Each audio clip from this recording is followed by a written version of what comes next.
Curso de Analítica Junguiana, módulo 12/24. É o curso de Jung, é o curso da terapia junguiana ou analítica junguiana. Hoje nós vamos falar sobre a individuação, o processo de individuação. Vocês já sabem que isto aqui é a democratização da analítica junguiana. Os vídeos são grátis, que estão publicados no YouTube. E você pode conseguir todos os vídeos até o módulo 12. Nós estamos no módulo 12. Todo sábado nós publicamos um módulo. No próximo sábado estaremos publicando o módulo 13.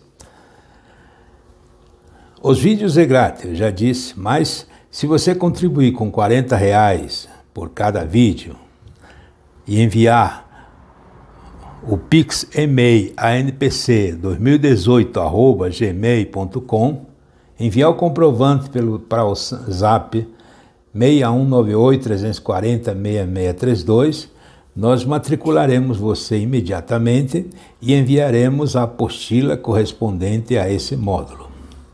Completando os 24 módulos das contribuições de R$40,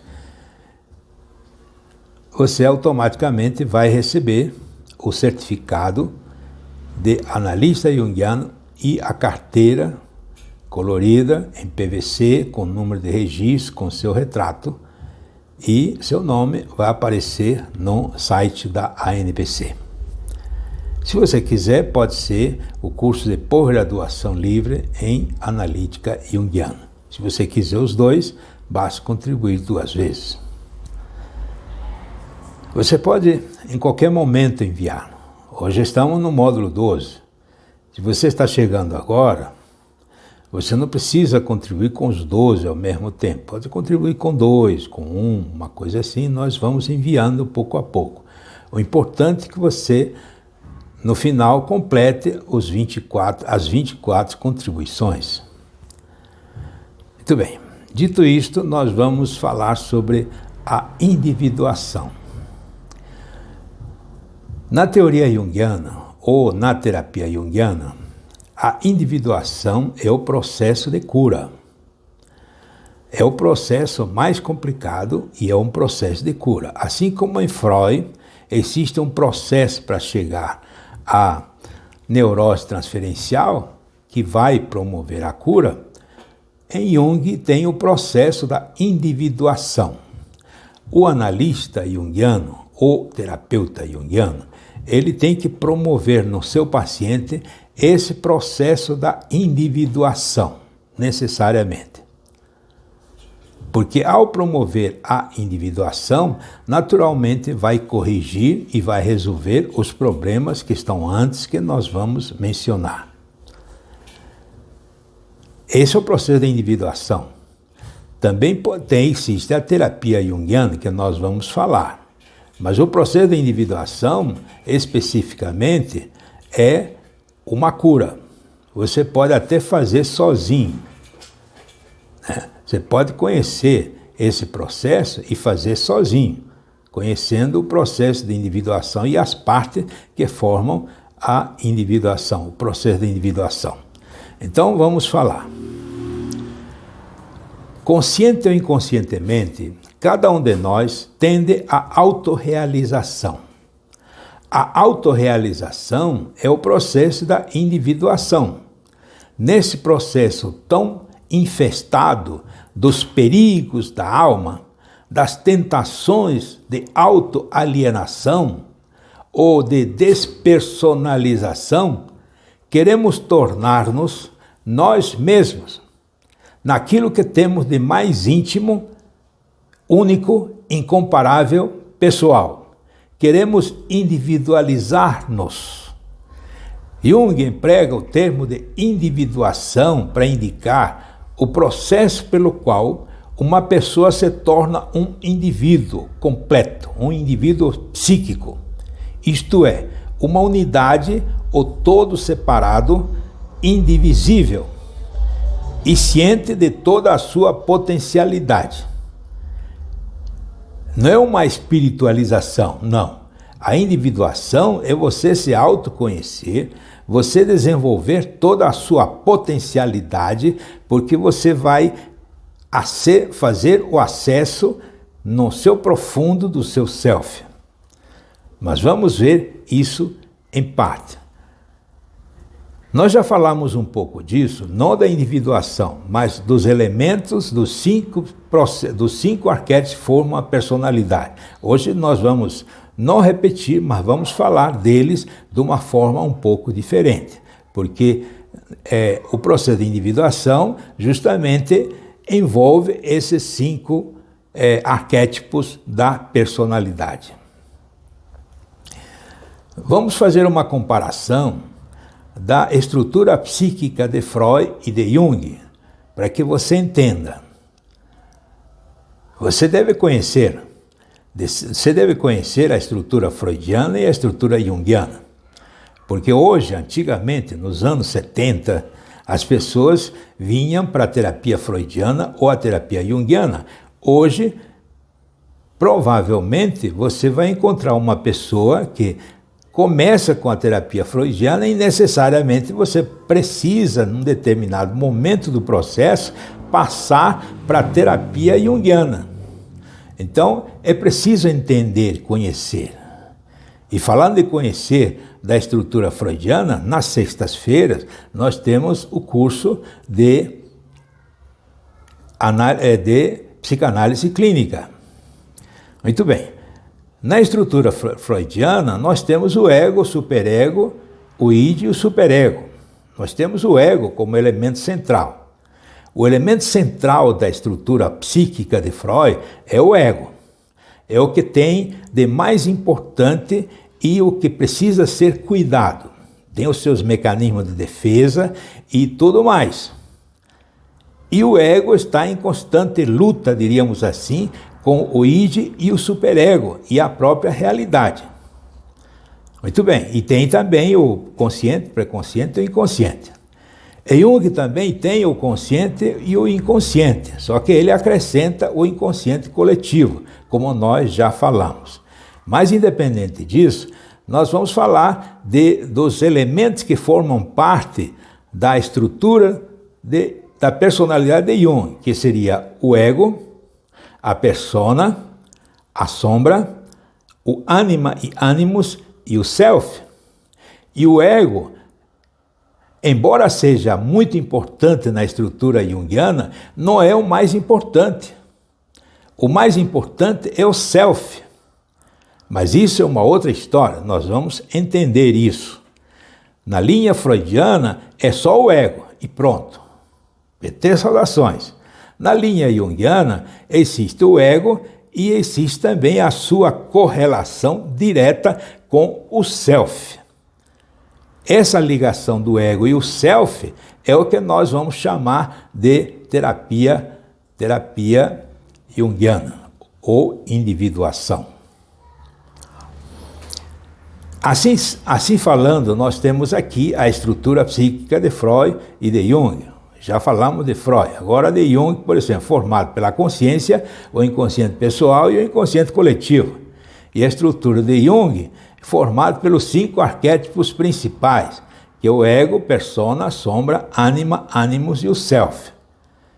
E é interessante que o ego está lá na consciência, ou seja, a consciência e o ego, eles estão na consciência. A persona está no inconsciente coletivo, mas também está na consciência, ou seja, é um arquétipo que assume várias posições, diríamos assim. Tem o arquétipo sombra, tem a ânima, animus e o self, ou selbis, como alguns chamam, ou si mesmo. Tem 3 nomes, é conhecido pelos 3 nomes, o self, o selbis ou si mesmo. A estrutura mental de Jung e o desafio da individuação. Nós temos uma estrutura mental, veja bem, esse é um desenho muito interessante que aparece num dos livros, né? Essa linha, essa faixa externa seria a consciência. Na realidade, a nossa consciência é uma pequena faixa que está ao nosso redor, ou seja, que envolve a nossa mente. Depois tem essa faixa interna, que é a segunda, que seria o inconsciente pessoal. E tem o amarelo, que seria o inconsciente coletivo. E nós temos aí os complexos e os arquétipos. Os complexos são os traumas que ficam no inconsciente pessoal. Veja bem, o C que está aqui. E os arquétipos estão no inconsciente coletivo, que está no amarelo. E no centro nós temos, diríamos assim, o self. O self é o centro de tudo. E o ego está lá na consciência, lá em contato com a realidade. E o desafio da individuação é justamente fazer com que o ego tenha ligação com o self. Esse é um processo e não é fácil, tá? Certa feita fui a uma reunião meio mística, tá? Esotérica, né?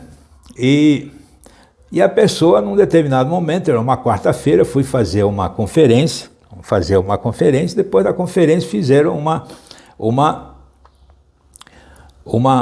um trabalho. E nesse trabalho a pessoa ficou na frente e diz assim: vamos fechar os olhos e vamos acessar o self. Vamos entrar no self. Eu achei estranho, achei muito estranho, porque você não entra no self assim, quando você quer. O self não é você fechar os olhos e já está no self. O self é o centro de nós. É onde está o elemento central, a força máxima. Jung diz que quando nascemos puro self, e esse self, do self sai depois, uma parte se transforma em ego, e esse ego é o que vai ter contato com a realidade.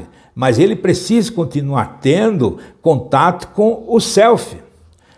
Mas não é fácil ter acesso do direto ao self. Com um piscar de olho, você quer e acessa, fecha os olhos e acessa o self. Não. Até porque para você acessar o self, há processo, é um processo. Você tem que resolver alguns problemas. Tem que resolver o problema do ego, o problema da persona, o problema da sombra, o problema do animus e depois chegar ao self. E olha que você pode chegar ao self negativo, ou seja, um falso self, que não é o self.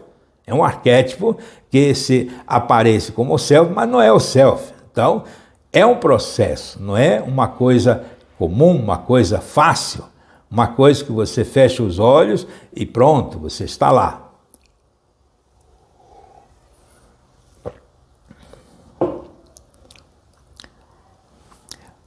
Vamos fazer uma comparação agora entre a terapia freudiana e a terapia junguiana. Em momento algum, eu quero menosprezar uma terapia ou outra, porque todas as terapias são importantes. Eu sou psicanalista, eu trabalho com Freud, eu trabalho com Jung, eu trabalho com Lacan, assim como outros. Tá? E todos eles têm uma estrutura específica.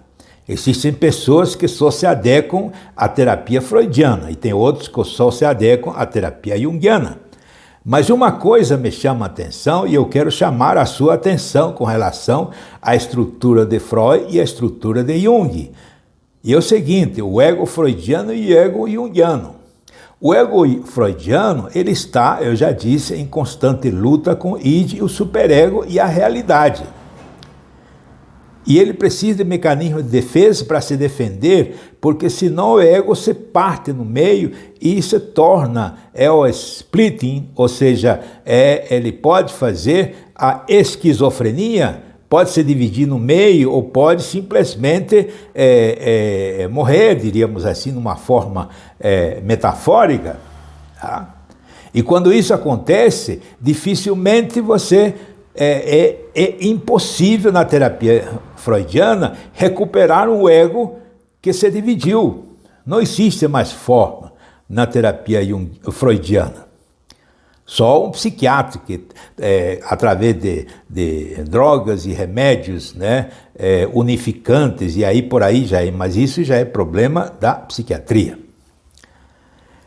Mas na estrutura de Jung é diferente. Se o ego tiver problema, e se o ego se divide, o ego entra em depressão ou entra em uma situação complicada, tá? Ele pode, através de técnicas específicas que Jung tem, que nós vamos aprender neste curso, ele acessa, o ego acessa o self e ele se recupera, porque a força do ego está no self. Ele saiu de lá. É como se o self fosse a matriz e o ego fosse uma filial, tá? É como se fosse uma sombra do self. Quando o ego está mal, ele pode acessar o self, e esse é um processo de individuação, e ele se fortalece com o self. Porque lá está a energia, lá está a força. No Red Book, ou seja, no livro vermelho, Jung, em certa parte, falando com o mestre Filemon, ele pergunta, onde está Deus? E ele diz, está atrás do seu self.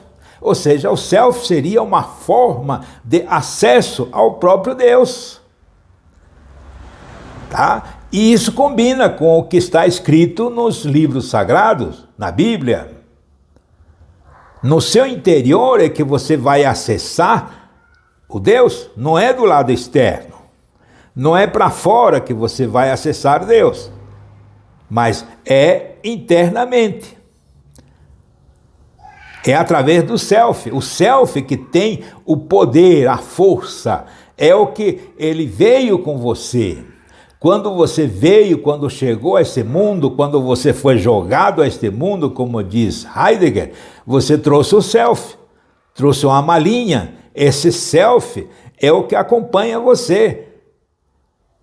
E o indivíduo pode entrar em psicose, pode entrar em esquizofrenia, pode entrar em depressão, pode entrar em qualquer situação que o self está intacto lá. Ele não muda. Até o fim dos seus dias, o self está do jeito que chegou. O ego não, o ego foi formatado pelas situações externas e ele sofre as consequências de várias coisas, mas o self não. Então, a solução, o socorro do ser humano está no self, está no seu próprio interior. A salvação deles, entre aspas, né, usando salvação no sentido terapêutico, está dentro dele, está no self. Essa é a comparação que eu queria fazer nesta duas estruturas, tanto freudiana como junguiana. As etapas do processo de individuação. Sigamos agora, etapa por etapa, o processo de individuação, conforme ele realmente se dá. Um processo espontâneo de amadurecimento que a análise desenvolverá e favorecerá, cujo princípio, porém, está escrito nosso ser e que pode produzir-se sem nossa participação. Esse processo é de aprofundamento, de modo que vamos às camadas mais exteriores do psiquismo para os mais interiores. Vamos entrando para dentro de nós mesmos. E essas etapas que correspondem a realidades psíquicas, Jung chama de em ordem de interiorização. Persona, eu, máscara, persona, sombra, ânima e self. Veja bem. Então, o eu é o conjunto de representações que constitui para mim o centro da minha zona consciente e que me parece contínuo e idêntico a si mesmo, e que O eu é tanto um conteúdo da consciência, sei que sou aqui e agora fulano de tal, como uma condição dela. Se eu não me reconhecesse, não existiria consciência, este fator complexo ao qual se referem todos os conteúdos da consciência. O ego é o centro do campo da consciência e enquanto esta coincide com a personalidade empírica, é o sujeito de todos os atos conscientes pessoais. Em suma, o eu é a personalidade consciente. Com isto se delimita explicitamente a sua extensão. O eu não é tudo aquilo que sou. É apenas o sujeito da minha consciência, enquanto que o self é o sujeito de toda a minha psique, inclusive do meu inconsciente. Veja bem, o eu é o sujeito da minha consciência. Já o self é o sujeito de toda a minha psique, de todo o meu inconsciente, de todo eu, diríamos assim. Eu no sentido de psique completa. Vamos continuar. Por natureza, é uma camada superficial, a flutuar sobre um oceano contínuo do inconsciente profundo. Por meio dele, reconhecemos o mundo exterior e nós mesmos nas relações com ele. Contém um tesouro de sensações, percepções, fatos, ideias, mas seu elemento essencial parece o afeto. É quando nos domina um afeto que se aguça a autoconsciência, que nós percebemos com mais intensidade, por isso é provável que a consciência tenha surgido durante um estado afetivo. Um tapa no rosto pode estar na origem das primeiras reflexões do indivíduo sobre si mesmo. Vamos agora à segunda. Embora alguns colocam persona como a primeira, eu coloco o ego como primeiro. O ego tem que ser tratado. O psicanalista, o analista junguiano, ele tem que tratar o ego. Quais são os problemas que afetam o ego? Os problemas sociais, os problemas emocionais, os problemas todos, né? Da mesma forma que a terapia freudiana, ele tem que resolver todas as questões. Depois de resolver todos os problemas do ego, certo? Ele pode passar para o problema, se é que vai se aprofundar, a questão da persona. Porque tem um problema. Tem pessoas que vivem a persona e acham que a persona é ele. Nós vamos ver isso. O segundo arquétipo é a persona, a máscara. A própria palavra o está dizendo.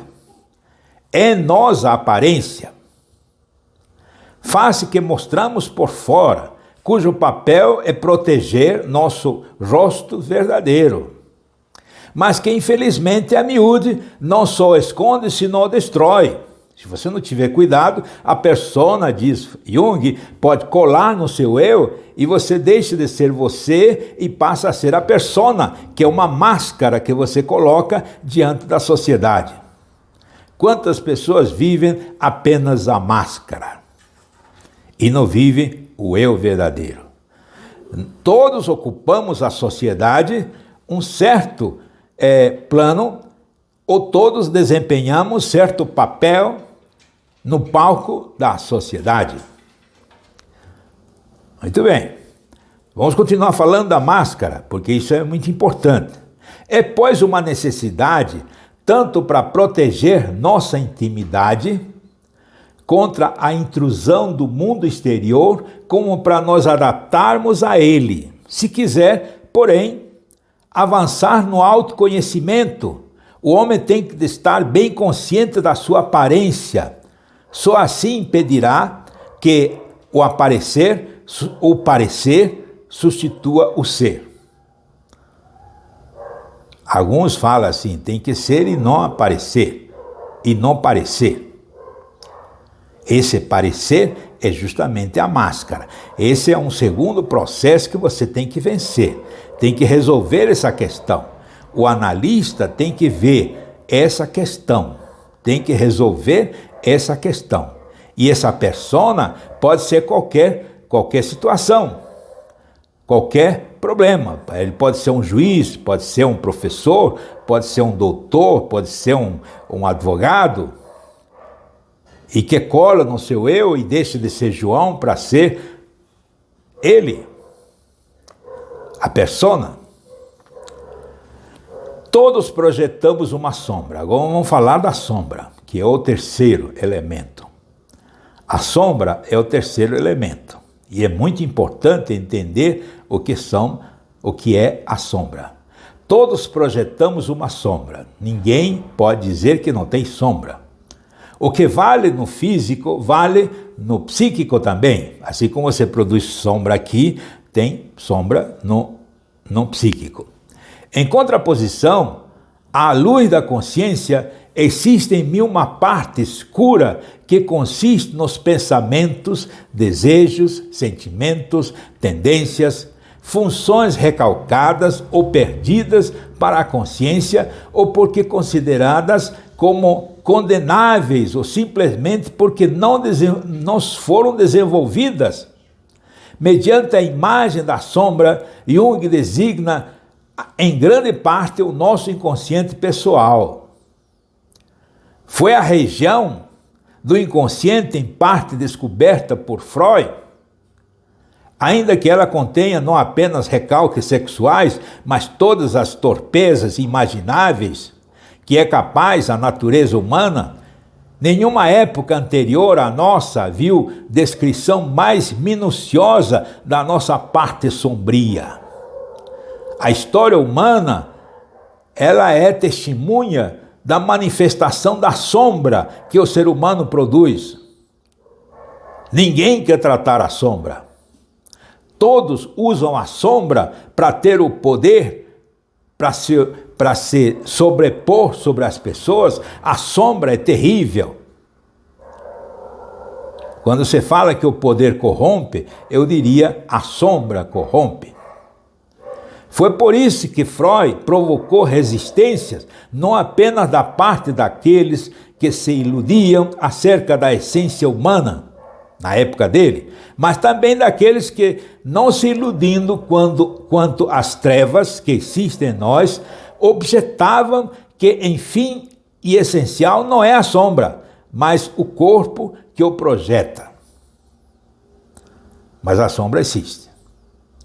E é preciso que você resolva o problema da sombra para você continuar. Por isso que eu coloquei em todas as figuras, coloquei esse mapa dos 5 arquétipos da personalidade. A individuação está aqui. É uma linha reta que vai do ego ao self.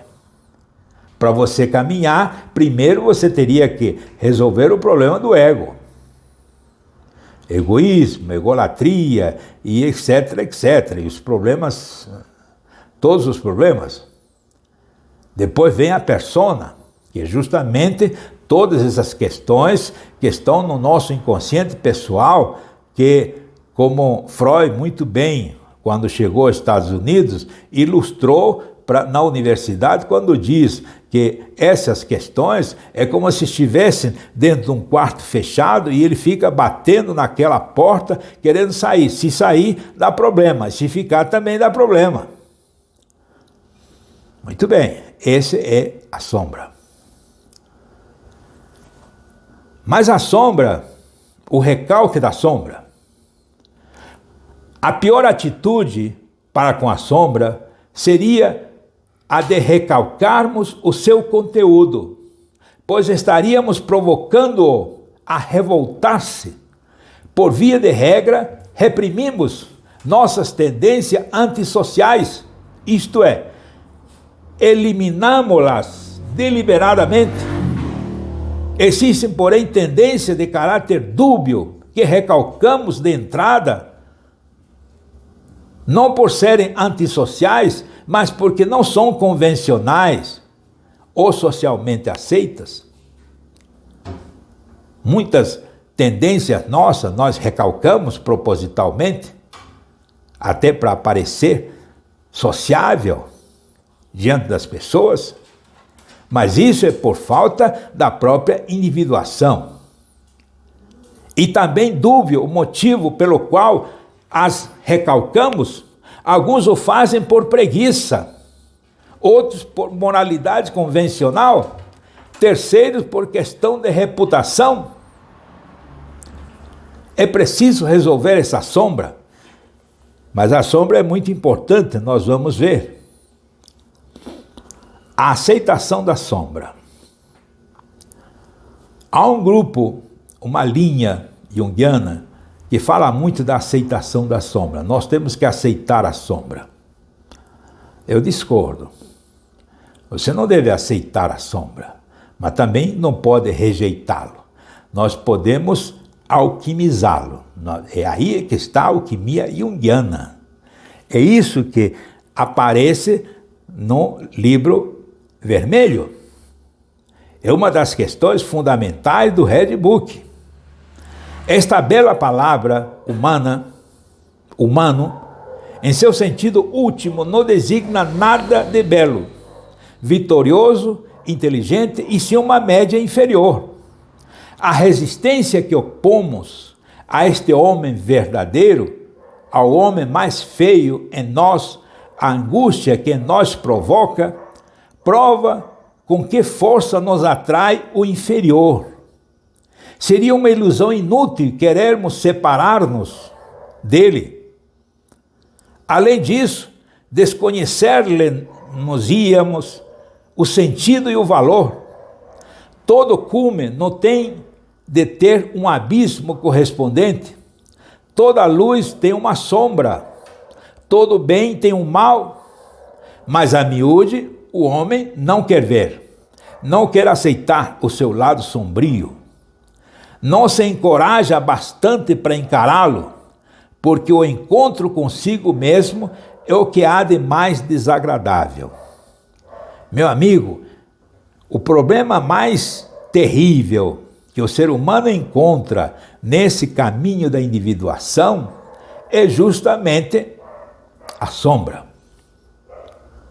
Não é tanto a persona, não é o ego, não é ânimos.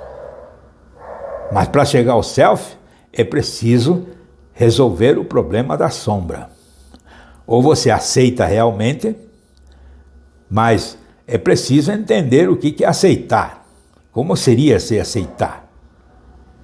A gente fala, as pessoas falam, você tem que aceitar a sua sombra. Tudo bem, você aceita, mas aceita de que modo? O que você quer dizer com isso? Você tem que resolver essa sombra. Tem um discípulo de Jung que diz que todas as questões terríveis que nós vivenciamos na vida, desde o nosso nascimento, foram jogados como se fosse num saco. E esse saco, é a sombra. Então essa sombra é pura energia. Ele pode até aparecer nos nossos sonhos, como sendo um homem vestido de preto, como sendo um monstro, um dragão, ou um cão raivoso. Ele pode nos perseguir e podemos vê-los até, tem pessoas que conseguem até vê-los. Ele diz, eu estou vendo, está me atrapalhando, está me açucrinando. A sombra está aí. É preciso definir com o analista, e o analista tem que conhecer profundamente não só a teoria junguiana, como as técnicas, inclusive o Red Book. É preciso entender. Nós vamos lançar aqui também o curso de Livro Vermelho. Nós vamos lançar todos os cursos. Nós vamos lançar todos os cursos. Depois de Jung, nós vamos lançar o livro, o curso de Livro Vermelho. E você vai gostar, com certeza. Mas é preciso entender, é preciso encarar essa sombra. e preciso resolver. Preciso saber como lidar com isso. Muito bem. Então vamos continuar. Depois nós temos a ânima e ânimos. A ânima e ânimos é uma questão muito interessante. Não vou me alongar muito, que nós já explicamos nas aulas passadas. Enquanto lidávamos com a sombra, estávamos num mundo relativamente acessível, pois se tratava de conteúdos pessoais e de temas já bastante estudados pela psicologia. Agora entramos de cheio no inconsciente coletivo. É um problema pessoal. Jung se excusa de ser escuro. Isto é inevitável, já que ele é o pioneiro no assunto. Portanto, de um lado, hoje, comumente admitido em psicologia, cada um de nós leva em si os dois sexos. Ânima e ânimos. Ânima é a figura feminina e ânimos é a figura masculina. Nenhum varão é tão masculino que não tenha traços femininos, ou seja, todo varão que é ânimos tem a sua ânima interna. E nenhuma mulher tão feminina que não possua traços masculinos. Toda mulher é ânima, mas também possui o ânimos. Naquele, o homem, é a natureza emotiva que corresponde ao ser consciente da mulher. Nesta, a natureza racional que corresponde ao ser varonil, de modo que nele é a parte afetiva o mais vulnerável. Relações afetivas de valor duvidoso, nela a razão, julgamento insuficiente, opiniões. Quanto mais cada um desenvolver as características sexuais próprias, tanto mais o acompanharão como na surdina as características do outro sexo. Precisamente varões bem masculinos, por exemplo, possuem uma vida afetiva terna e vulnerável, mas pode acontecer que ou a pessoa recalque as peculiaridades do outro sexo ou as evidencie em primeiro lugar. Se as recalca, talvez por receio de afeminamento ou masculinização, as necessidades e exigências do sexo oposto vão se acumulando e isso vai dar problema.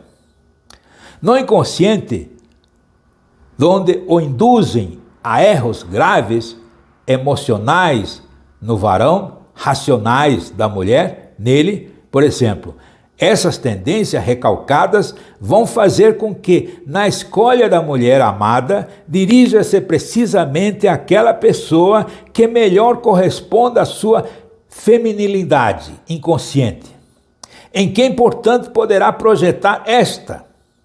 Embora esta escolha amorosa seja considerada e sentida como ideal, pode resultar em que, nele, despose assim a encarnação da sua fraqueza mais insigne.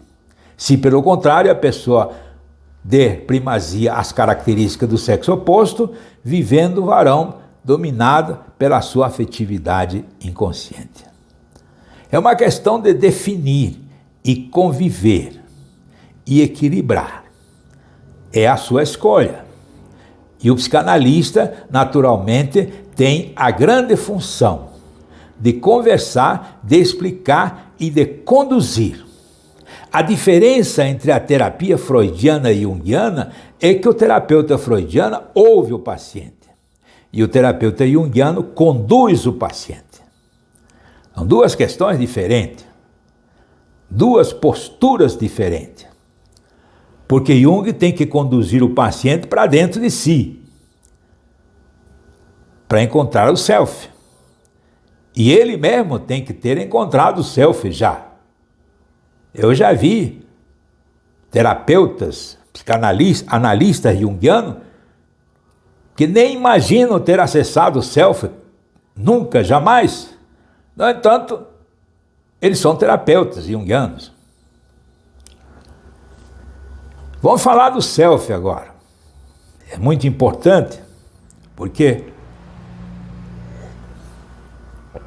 nós estamos chegando ao mais importante, diríamos assim. Abordamos agora o plano mais profundo e mais complexo da personalidade. Tão profundo que chega a ser uma hipótese, um conceito limite. Tão complexo que o temos de encarar sob diversos aspectos, como unidade, como meta, como totalidade, como ideal do processo de personalização. Todos os clamores levantados contra o conceito do self se resumem em dizer que Jung sai da experiência científica para adotar uma ideia pseudo-mística. Infelizmente estão errados. Quando, ao invés, é exatamente pela experiência que Jung se diz compelido a esta explicação que certamente se abre para uma metapsicologia. Personalização significa tendermos a nós tornar um ente de fato individual, íntima e irrevogavelmente único, e realizarmos-nos naquilo que temos de mais pessoal e de mais refratário a qualquer comparação.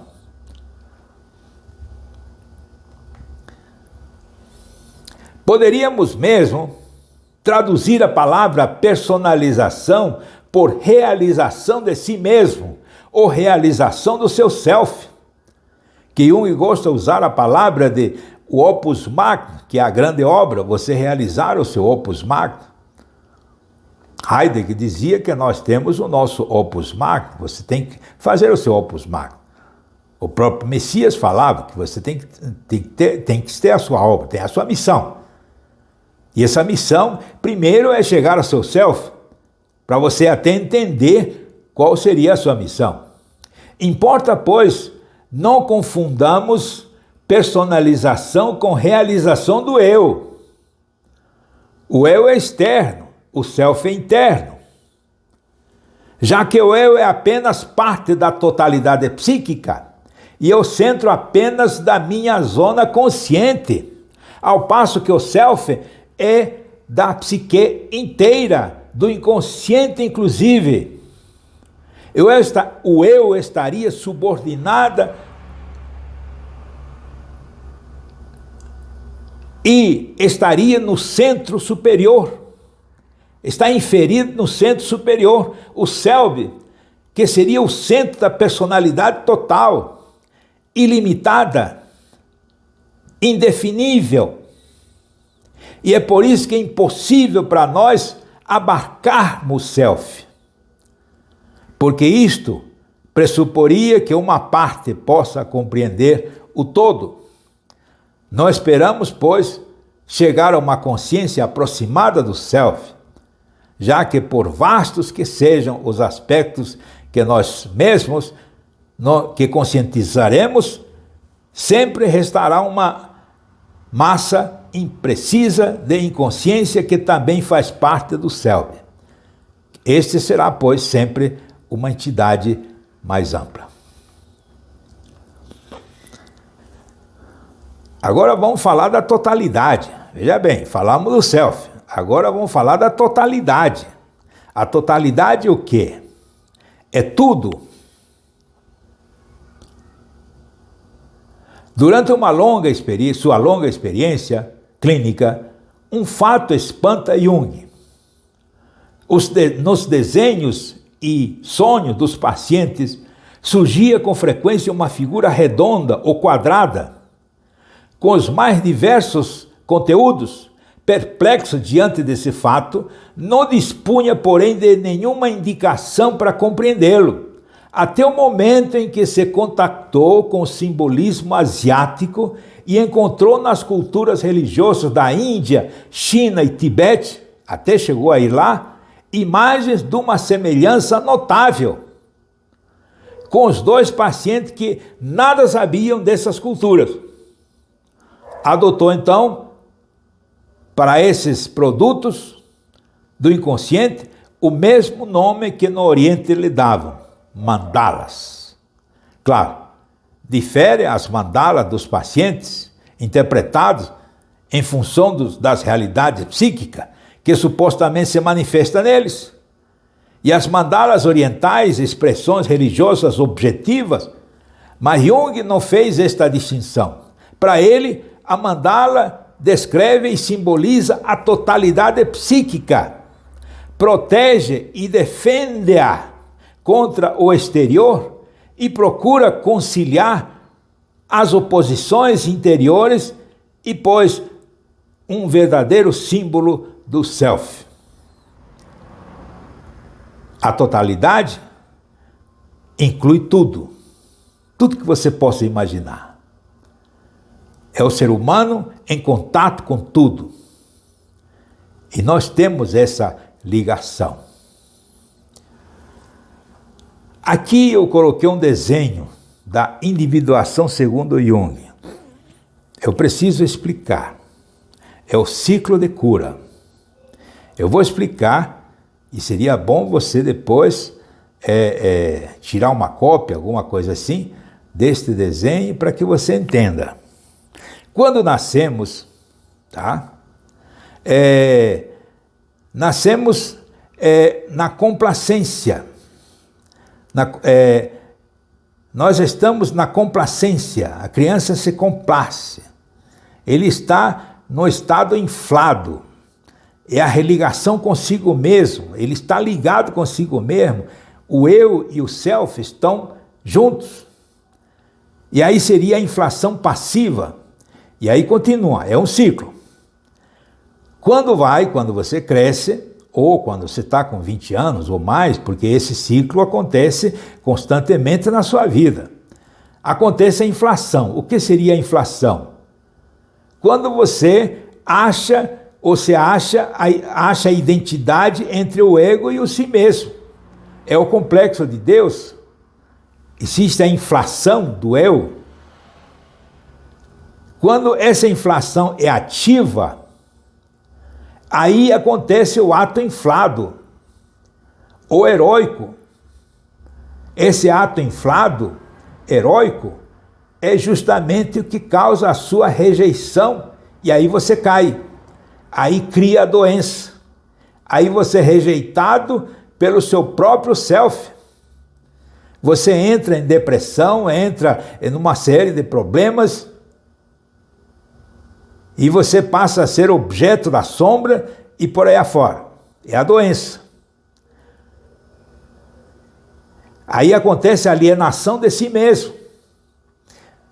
Se você continuar esse processo, ou seja, o processo da individuação, você chega à metanoia. Metanoia é uma palavra grega que Paulo de Tarso, inclusive, usa, que é a mudança da mente, que é a transmutação da mente, que é o arrependimento.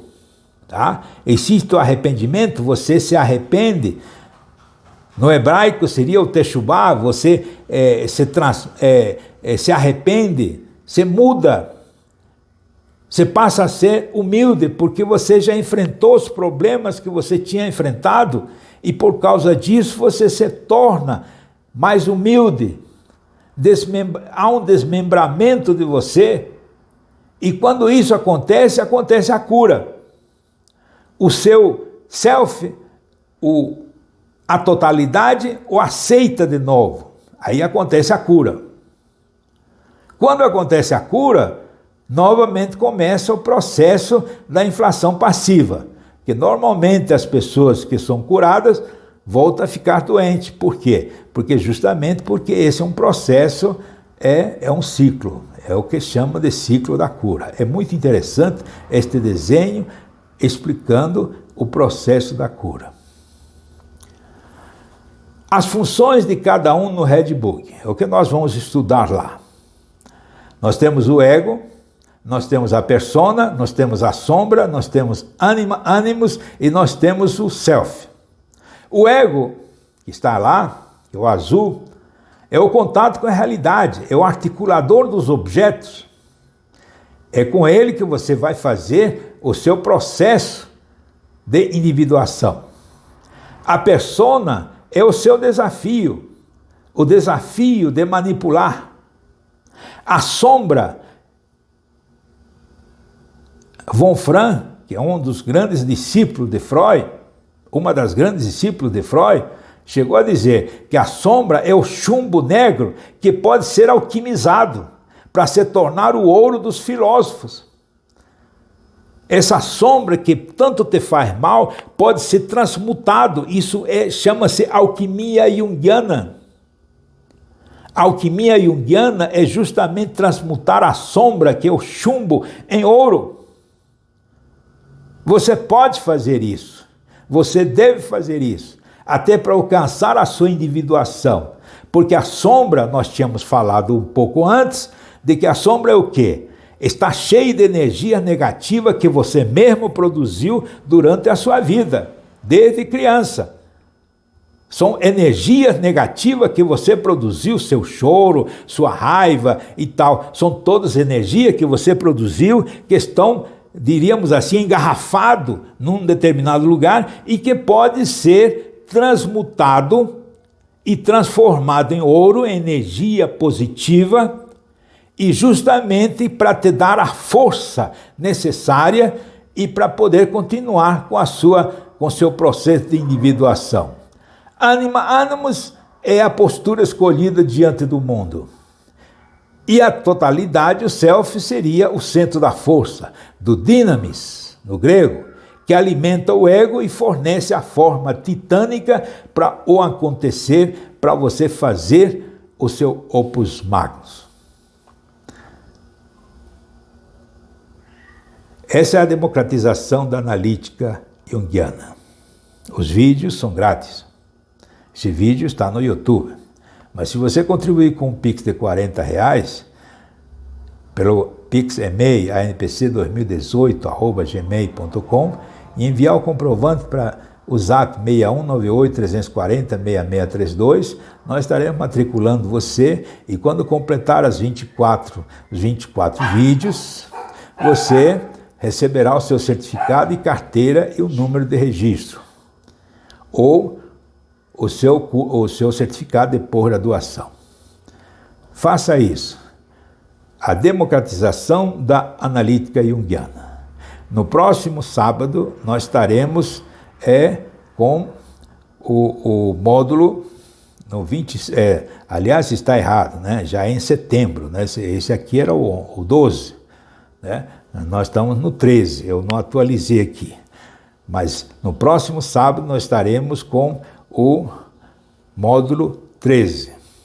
Nós estaremos falando já de temas muito mais importantes e assim você estará se formando como analista junguiano. Seja terapeuta, ajude os outros.